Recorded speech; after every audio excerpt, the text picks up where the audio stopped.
My name is Claire. At 29, I'm a chef at one of the city's most upscale restaurants. Cooking is my passion, my art. But let me tell you, my life isn't just about perfecting recipes. It's also about dealing with a recipe for disaster, namely, my mother-in-law, Margaret. I met Alex, my husband, in a way most people do these days, online. We clicked instantly. He was charming, with a smile that could light up the darkest room.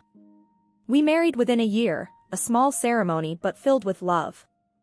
That's when Margaret entered the picture, and let's just say, she wasn't the typical doting mom. It was a crisp autumn evening when I first met her. Alex had arranged a dinner at our place. I remember being nervous, wanting to impress her. "Mom, this is Claire. She's an amazing chef," Alex had introduced me with pride in his voice.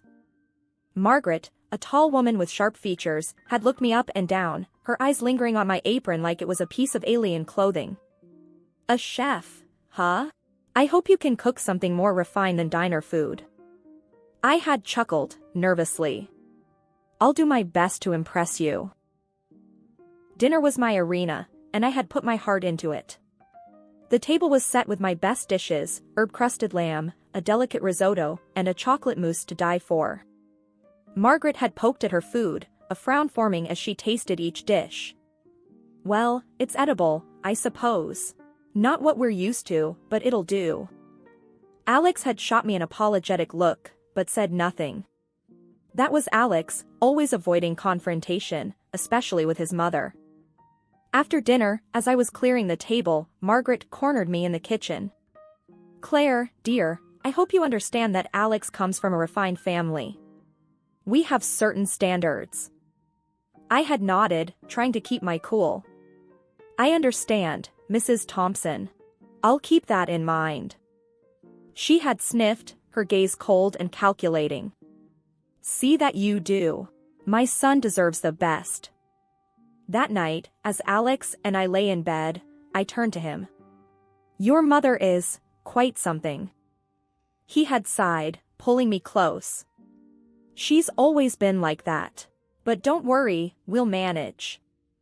Manage, I thought. If only I had known then how much of an understatement that would be. It was a busy Friday night at the restaurant. The kind of night where the kitchen is a whirlwind of activity, and I'm in my element, orchestrating the chaos. That's when Margaret decided to grace us with her presence, unannounced. I was plating a delicate salmon dish when I saw her sweeping through the dining area, like she owned the place. She had that look on her face, the kind that spelled trouble. My heart sank. I watched from the kitchen as she settled at a prime table, snapping her fingers for service. I wiped my hands on my apron, bracing myself for the inevitable. Emerging from the kitchen, I approached her table with a cautious smile. "Good evening, Mrs. Thompson." "What a surprise! What can I get for you tonight?" She looked up at me, her eyes sharp. "Oh, Claire, darling. I thought I'd try your little restaurant. Bring me your best dishes. Spare no expense." I nodded, my mind racing. "Of course, Mrs. Thompson." The orders were extravagant: caviar, truffle pasta, the most expensive wine. As I prepared her dishes, I couldn't shake the feeling of dread. When the bill arrived at her table, Margaret glanced at it, then waved it away. "Oh, I won't be needing this. Put it on Claire's tab. She's family, after all." My head chef, who had delivered the bill, came back to me with a puzzled look. "Claire, she says you're covering her bill." I felt a knot in my stomach. "Did she now?" I muttered, clenching my fists. I walked back to her table, the bill in hand. "Mrs. Thompson, there seems to be a misunderstanding. This is a business, and..." Margaret cut me off with a wave of her hand. "Nonsense, Claire. You can afford a little generosity for your family. It's the least you can do." I tried to keep my voice steady. "Mrs. Thompson, this is highly irregular. But she was already standing, her coat draped over her arm. Don't make a scene, dear. It's unbecoming. Just take care of it. And with that, she left, leaving me with a bill that could pay my rent twice over. How could she? How could she just walk in and expect me to foot the bill for her extravagance? I felt used, cornered. And worst of all, I felt alone in this. Alex would just tell me to let it go, to keep the peace. But peace, I realized, came at a price. A price I was no longer sure I was willing to pay. Holidays. A time for family, laughter, and good food. Well, in my world, it meant one thing, cooking up a storm for Margaret's never-ending guest list and dealing with her endless demands. It was Thanksgiving, and as usual, Margaret had decided to host it at our place. After all, Claire, you have the space, and you're such a good cook, she had said on the phone, her voice dripping with faux sweetness.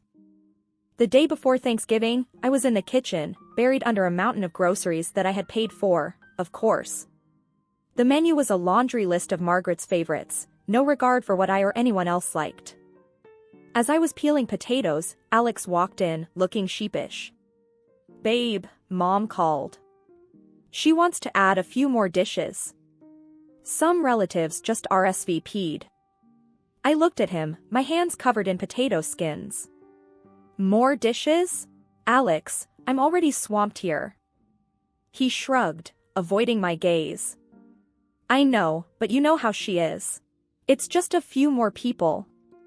"Just a few more people," I muttered. It was always just a few more people. The day of Thanksgiving was a blur. I cooked and cooked, the kitchen a battleground. When the guests started arriving, I was still in my apron, a whirlwind of pots and pans. Margaret swept into the kitchen, her nose in the air. "Claire, dear, do make sure everything is perfect. We have some very important guests." I forced a smile. "Everything's under control, Mrs. Thompson." The dinner was a hit, or so it seemed.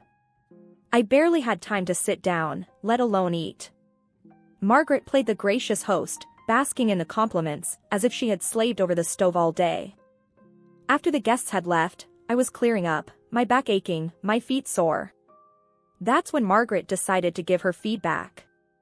"Claire, the turkey was a tad dry, and the cranberry sauce too tart. And really, dear, you could have dressed up a bit. You looked like a maid amongst the guests." I clenched my jaw, holding back the retort that was on the tip of my tongue. "I'll keep that in mind for next time, Mrs. Thompson." Alex, who had been silent all evening, finally spoke up. "Mom, Claire worked hard. It was a great dinner." Margaret sniffed. "Hard work is expected, Alexander. No need for praise. Good night." As I watched her leave, I wondered why I was putting up with this. Why I was allowing myself to be treated like a doormat, my efforts dismissed, my feelings ignored. Alex put an arm around me. "Don't take it to heart, babe. Let's just go to bed." I nodded, too tired to argue. But inside, a storm was brewing. Something had to change, and soon. I never thought I'd be grateful for getting sick, but when I caught the flu right before Christmas, it felt like a twisted sort of blessing. Maybe now I'd get a break from Margaret's demands. Or so I thought.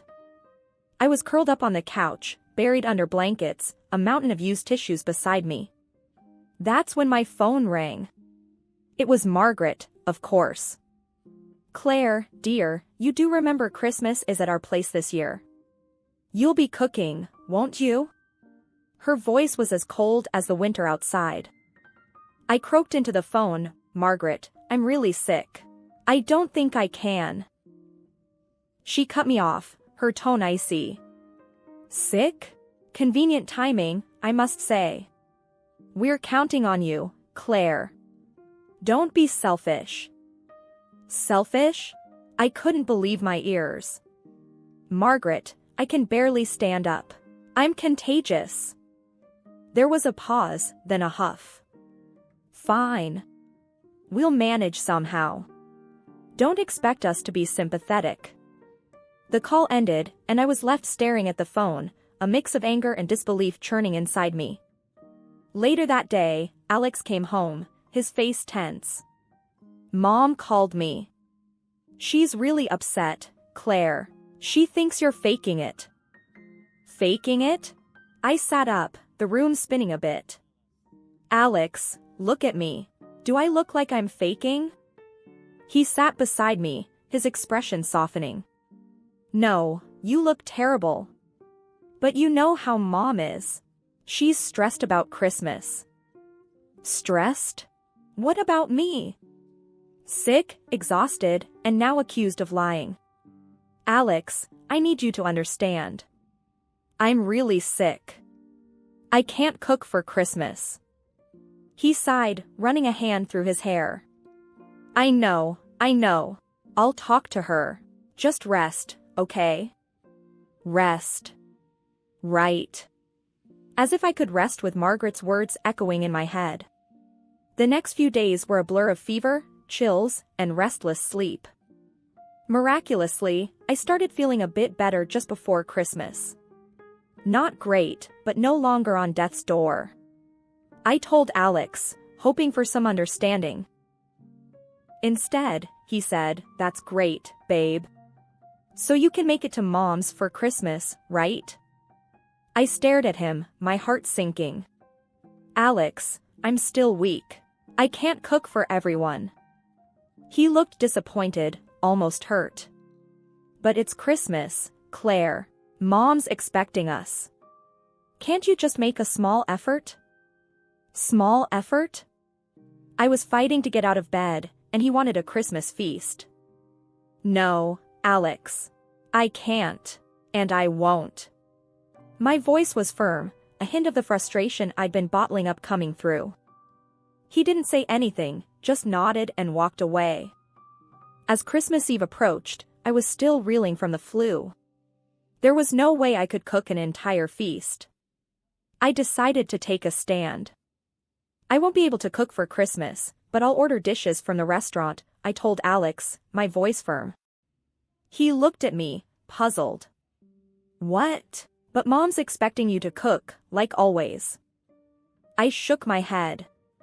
I can't, Alex. I'm still weak. She'll have to deal with it. He sighed, a look of resignation on his face. Okay, I'll tell her. Later, when Alex relayed the message to Margaret over the phone, I could hear her shrill voice from across the room. Order food? That's her solution? Fine, but she better not expect me to cook. Christmas Eve arrived, and the deliver man from my restaurant showed up with the food. Margaret was there to meet him, signing the delivery papers without so much as a glance. Little did she know what she was actually agreeing to. As we gathered for dinner, I could feel Margaret's eyes burning into me. Too lazy to cook, Claire? Taking the easy way out, I see. Her words stung, but I bit back a retort. Alex was silent, his eyes fixed on his plate. Throughout dinner, Margaret's comments flew fast and furious. Can't even cook a meal for her family. What kind of wife are you, Claire? I clenched my fists under the table, my patience wearing thin. Alex didn't say a word, his silence a heavy presence at the table. After dinner, as I helped clear the table, Margaret cornered me. You've outdone yourself with laziness this year, Claire. Can't even cook a simple Christmas dinner. I turned to her, my voice low but fierce. I was sick, Margaret. I did what I could. She scoffed, her voice dripping with disdain. Sick? Looks more like laziness to me. You've just taken the easy way out. I stared at her, my anger boiling over. I'm not your personal chef, Margaret. I'm not here to bend over backward for you.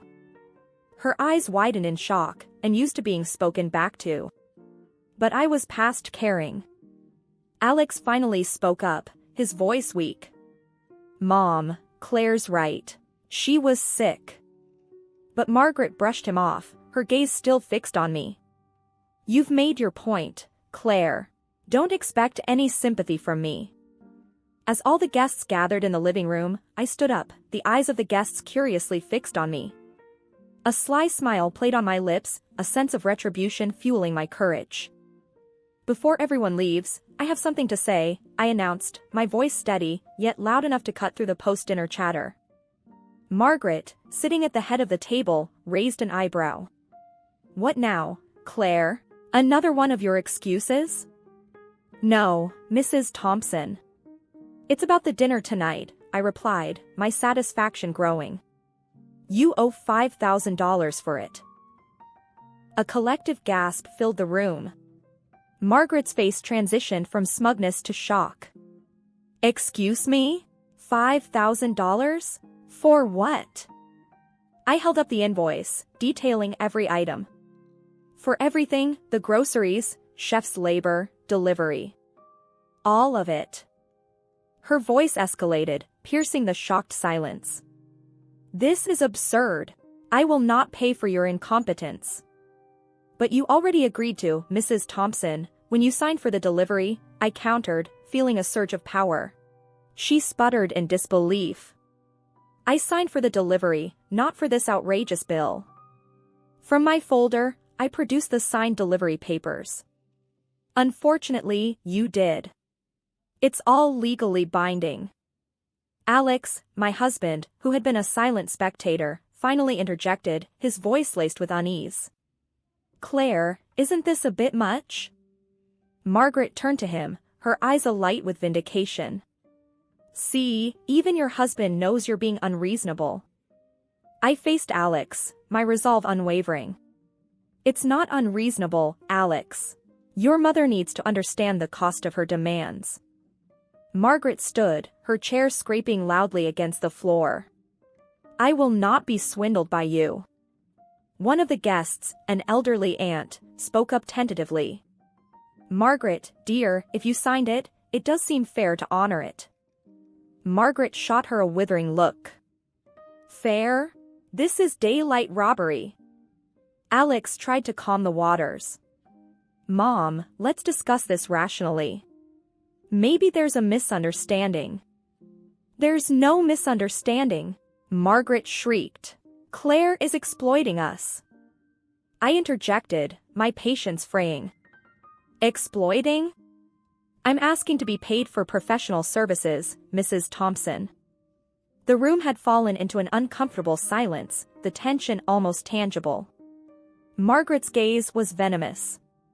This is a declaration of war, Claire. You will pay for this. I met her gaze, my voice steady. I'm standing up for myself, Mrs. Thompson. That's all. As she stormed out of the room, the guests exchanged uneasy glances, whispering among themselves. Alex approached me, his expression a mix of frustration and disbelief. Claire, why did you have to do this? In front of everyone. I looked at him, a sense of finality settling in my heart. Because, Alex, it was time. Time to show that I won't be pushed around anymore. Not even by your mother. The guests began to disperse, the mood somber, the festive spirit lost. I knew this was a turning point, a moment that would define the future of my relationship with Margaret and maybe even with Alex. The morning after the Christmas debacle was a battleground in our kitchen. The air was thick with resentment and unsaid words.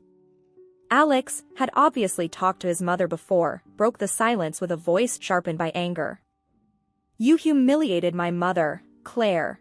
In front of everyone. How could you? I slammed my coffee cup down, my patience frayed to its limits. Humiliated her? Alex, she's been walking all over me for years. When will you see that? He glared at me, his words cutting through the air. She's my mother, Claire. She was just being herself.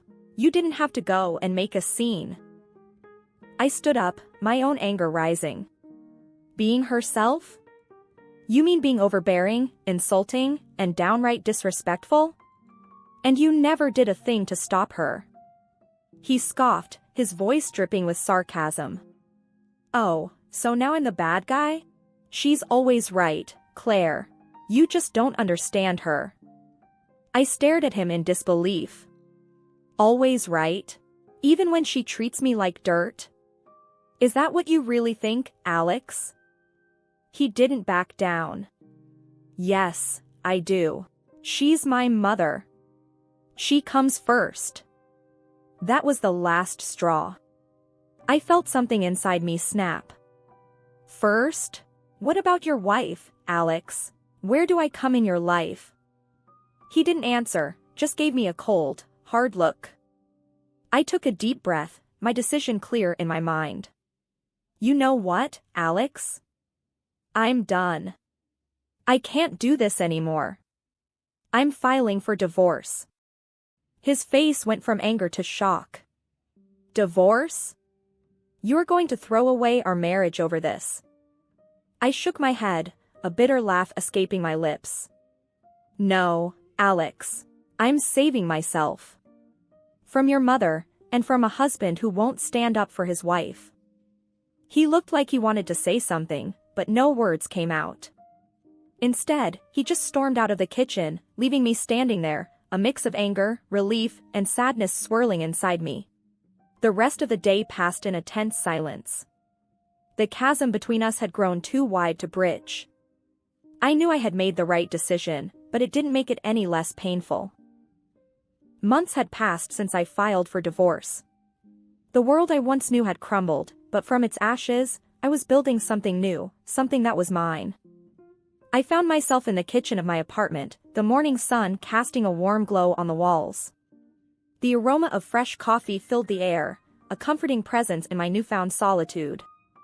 My phone rang, breaking the peaceful silence. It was my best friend, Lisa. Hey, Claire.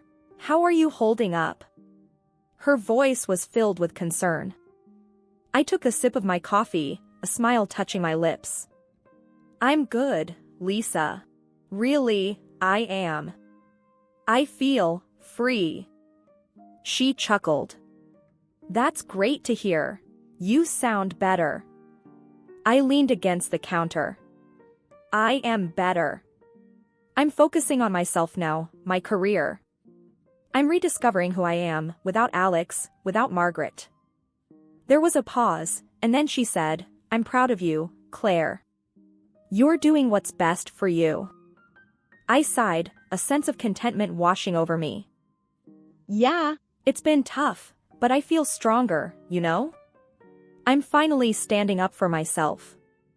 Lisa's voice brightened. Speaking of standing up for yourself, how's the restaurant doing? I glanced out the window, a sense of determination building within me. It's going great. I've been creating new dishes, experimenting. I feel alive in the kitchen again. That's the Claire I know, Lisa said, her voice warm with affection. Hey, why don't you come over tonight? Cook us one of your amazing dishes, and we can catch up.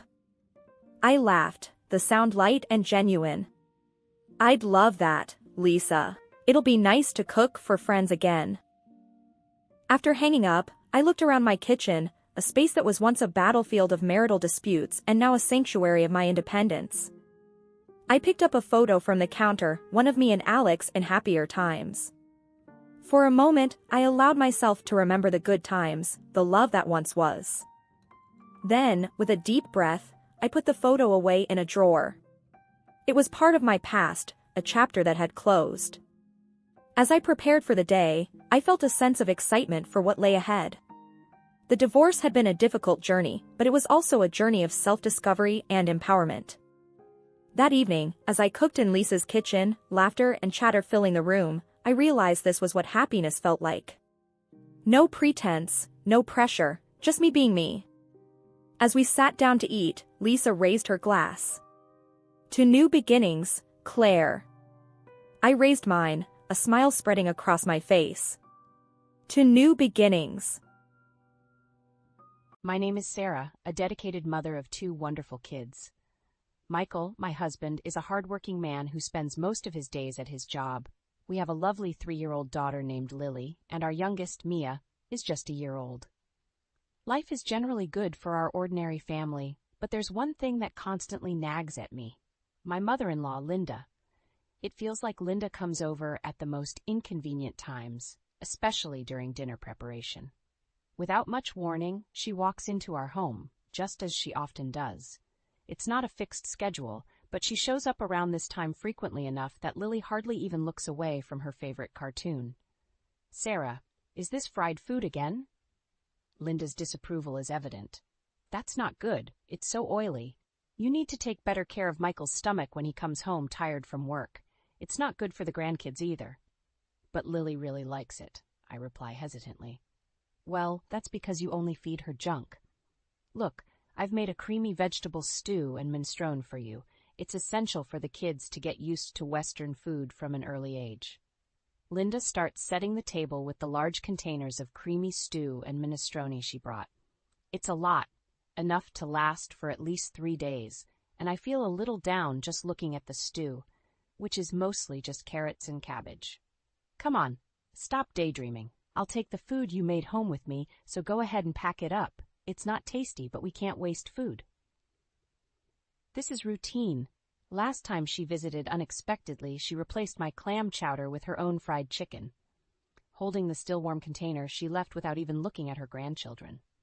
Once the front door closed, Lily turned to me softly. "Grandma took my fried chicken again." My heart aches seeing my daughter's sad face. "Don't worry, there's a little bit of meat left. Just wait a moment." Yay! As I heat up the oil again, I feel relieved seeing Lily's joyful reaction to my words. However, my inner dissatisfaction remains. Linda has been overly intrusive since my marriage, but it's gotten worse over the last year. Every week, she shows up unannounced during dinner prep time. Initially, she would just criticize my cooking and parenting, then leave her creams due on the counter. But for the past 6 months, she started taking my food home with her, effectively ruining our meal. I can't imagine Linda, who lives alone since my father-in-law passed away, eating all 3 servings. She's probably throwing it away. As I prepare baby food and distract the kids, I manage to cook. It's tough, but seeing my family's happy faces keeps me going. Yet my fried chicken, braised pork, mapo tofu, and hamburgers, all of it gets taken away. I grew up in a family that ran a restaurant, and my dad taught me how to cook.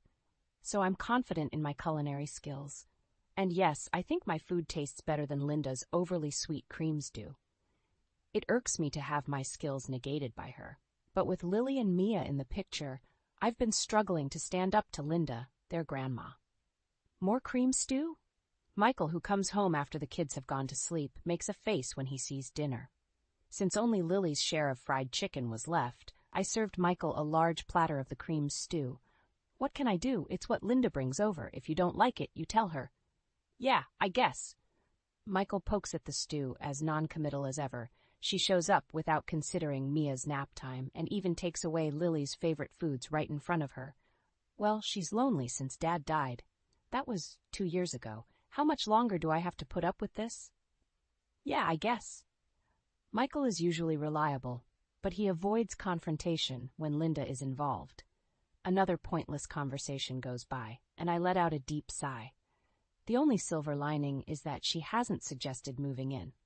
One day, tired of the same old routine, Linda says something different when she drops by during dinner as usual. "Sarah, this Christmas, everyone's gathering at our place." "What?" I exclaim in surprise.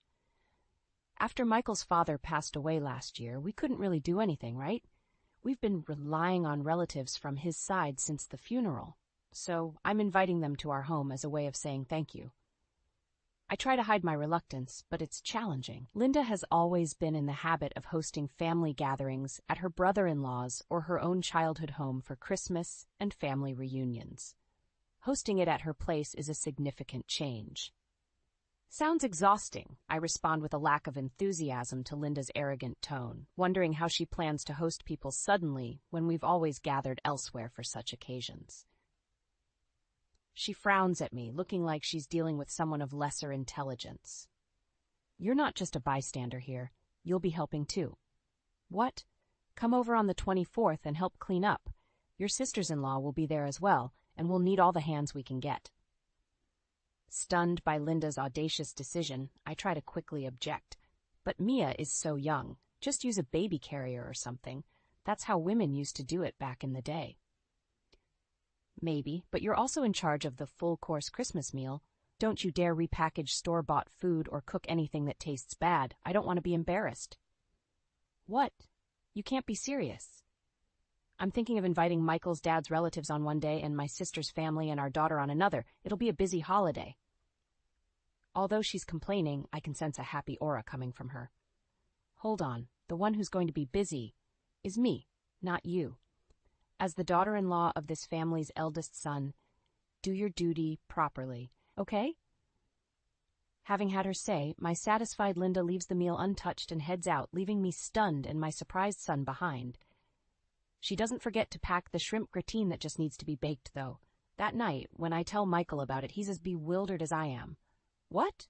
She's planning a party from Christmas, even inviting Dad's side of the family when he's not here? Yes, that's the plan. Well, maybe Mom's lonely. I finally lose my temper at Michael's predictable response. Think about what it's like for me, always being pushed around. Seeing Michael's face turn to an unmistakable, uh-oh, he goes silent. But even he realizes that this time it's too much and lets out a resigned sigh. All right, I'll handle the cleaning and entertaining the relatives. Really? I'm glad to hear Michael's proposal. It gives me some direction. But can you still cook the full-course Christmas meal? Just for this year, let's keep Mom's reputation intact. Plus, everyone in the family loves your cooking.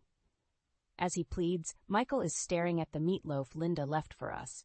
I mean, it's hard to say no after making a concession. Fine, just for this year. Thanks, man. I can't wait for Sarah's Christmas feast. Geez, you're in high spirits, aren't you? Being praised isn't so bad, and I don't mind cooking for people, so I brace myself that it's just for this time and agree to prepare a full-course Christmas meal. When I tell Linda that Michael will stay over to help with cleaning, she makes a displeased face and says, "How could you let the man of the house do such things?"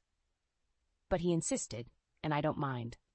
She seemed reasonably satisfied seeing Michael bustling around at her parents' home for my sake. As the days passed, I found myself caught in the whirlwind of preparations for Linda's grand Christmas gathering. The pressure was building, and I couldn't help but feel overwhelmed. Linda's constant suggestions and instructions about the menu were driving me crazy. Sarah, don't forget the creamed spinach, and make sure to prepare a fancy salad. Oh, and we can't have Christmas without a traditional roast, can we?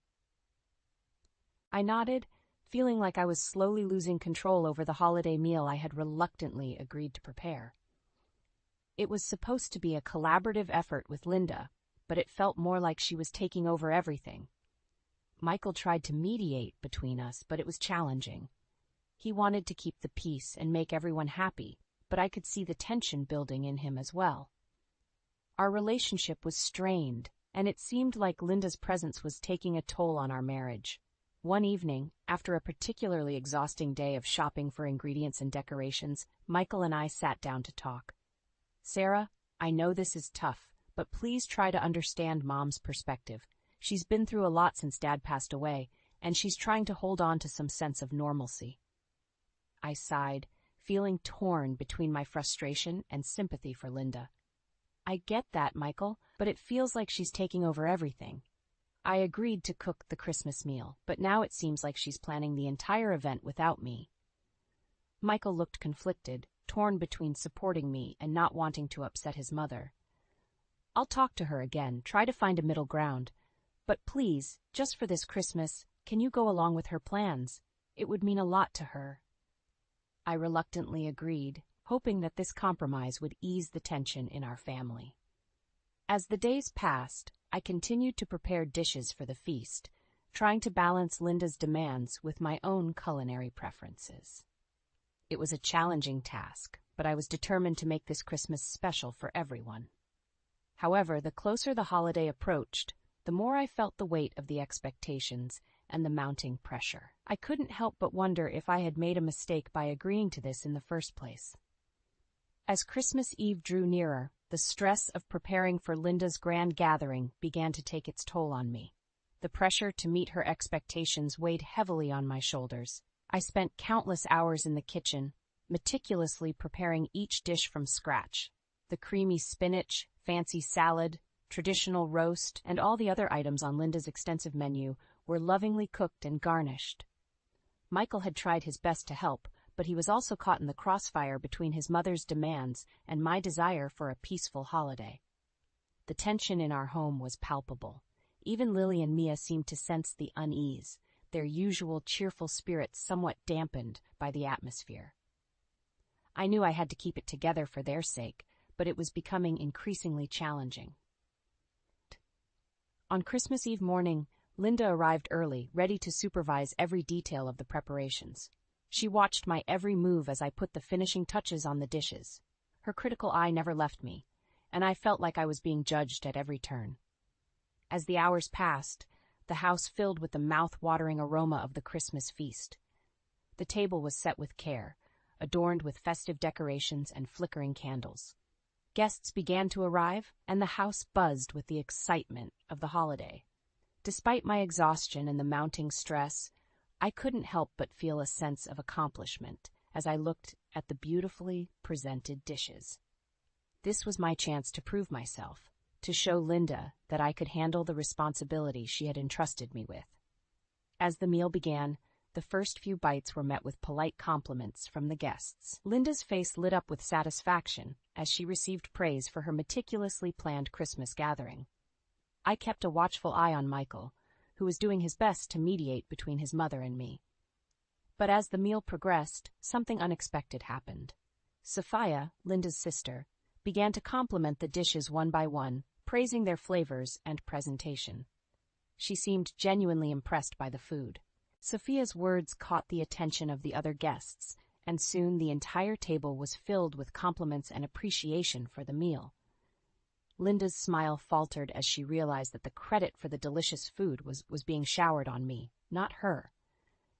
I watched as Linda's face turned from satisfaction to frustration.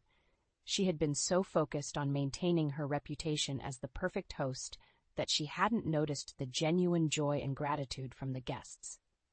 It was a bittersweet moment for me, as I had finally earned the recognition I craved, but it had come at the cost of Linda's disappointment. As the evening continued, the tension in the room grew, and it was clear that Linda was no longer enjoying the gathering. Michael tried to defuse the situation, but the damage had been done. In the end, I couldn't help but feel a sense of relief. I had proven myself as a capable cook and had earned the respect of Linda's relatives. It was a small victory, but it meant the world to me. As the guests departed, I couldn't help but wonder what the future held for our family. The holiday had brought both joy and conflict, and it was clear that our relationship with Linda would never be the same. The days following the Christmas gathering were filled with a palpable tension in our household. Linda had been noticeably distant, and our interactions were strained. It was clear that she was still upset about the events of that evening. Michael, caught in the middle of the conflict between his mother and me, tried his best to mediate. He urged Linda to talk to me and address her feelings, but she remained stubbornly silent. One evening, after Linda had left our home, Michael and I sat down to discuss the situation. It had become increasingly clear that the rift between Linda and me needed to be resolved. "Sarah, I think it's time for a conversation with Mom," Michael said, his voice filled with concern. "This tension is tearing our family apart, and it's not healthy for any of us." I nodded in agreement, feeling the weight of the situation on my shoulders. "You're right, Michael. It's been hard on all of us, especially the kids. But I don't know how to approach her. She's been so distant and unwilling to talk." Michael sighed, running a hand through his hair in frustration. "I'll talk to her again and try to convince her to sit down with you. Maybe if I'm there as well, we can have an open and honest conversation."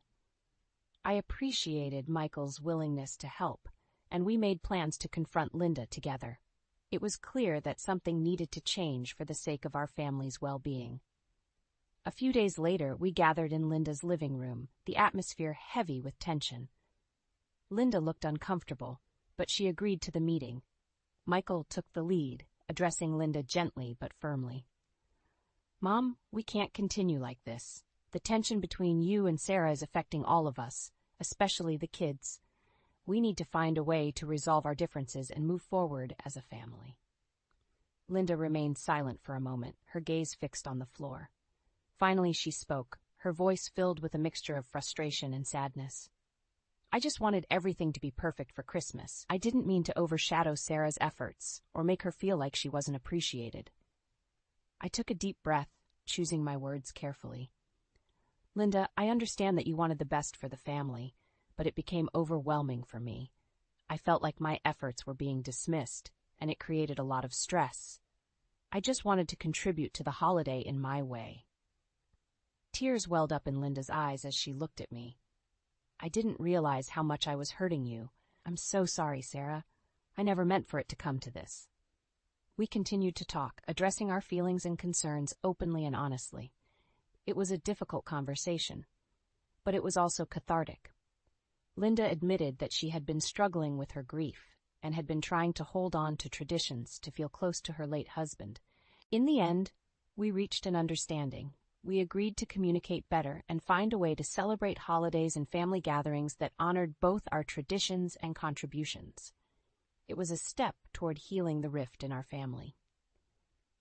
As the days passed, Linda and I gradually began to rebuild our relationship. It wasn't easy, but we both recognized the importance of family and the need to support each other. Our family gatherings became more harmonious, and the tension that had once hung in the air began to dissipate. Looking back, I realized that the Christmas gathering had been a turning point for our family. It had forced us to confront our issues and work towards a resolution. While there were still challenges ahead, I knew that with open communication and a commitment to understanding each other, we could overcome anything that came our way. With the tensions of the Christmas gathering finally resolved, our family embarked on a new chapter of our lives. It was a period of healing, growth, and understanding, as we learned to appreciate each other's strengths and differences. Linda and I, once at odds, found a way to coexist peacefully. We learned to compromise and work together to create memorable family gatherings that celebrated both our traditions. It was a slow process, but the effort we put into our relationship was worth it, for the sake of our family. Michael, as the bridge between his mother and me, played a crucial role in maintaining the newfound harmony in our household. He continued to support and mediate, ensuring that both Linda and I felt heard and valued. Our children, Lily and Mia, thrived in the improved atmosphere at home. They were no longer caught in the crossfire of our disagreements and were free to be their joyful, carefree selves. Their laughter and innocence reminded us of the importance of family unity. As the months passed, our family traditions evolved. We began to create new holiday rituals that incorporated elements from both Linda's and my backgrounds. Our gatherings became a blend of flavors, customs, and celebrations that reflected our unique family dynamic. I continued to cook for our family, but now it was a collaborative effort. Linda and I would plan the menu together, each contributing our favorite dishes. It became a bonding experience that allowed us to connect on a deeper level. Our Christmas gatherings were no longer a source of tension, but a time of joy and togetherness. We focused on what truly mattered, the love and support we had for one another. The holiday season was a reminder of the strength of our family bonds. Looking back, I couldn't help but feel grateful for the challenges we had faced. They had forced us to confront our differences and work towards a better understanding of each other. Our family had emerged from the ordeal stronger and more united than ever. As the years went by, our family continued to grow and change. Lily and Mia were joined by a new sibling, a little brother named Max. Our household was filled with the laughter and chaos of raising 3 children, and our family traditions continued to evolve. Through it all, Linda, Michael, and I remained a united front, dedicated to providing our children with a loving and supportive environment. We had learned that family was not about perfection, but about embracing each other's imperfections and finding strength in our differences. And so our family journey continued, filled with love, laughter, and the promise of a brighter future. We had weathered the storms of the past and emerged stronger than ever, ready to face whatever challenges lay ahead.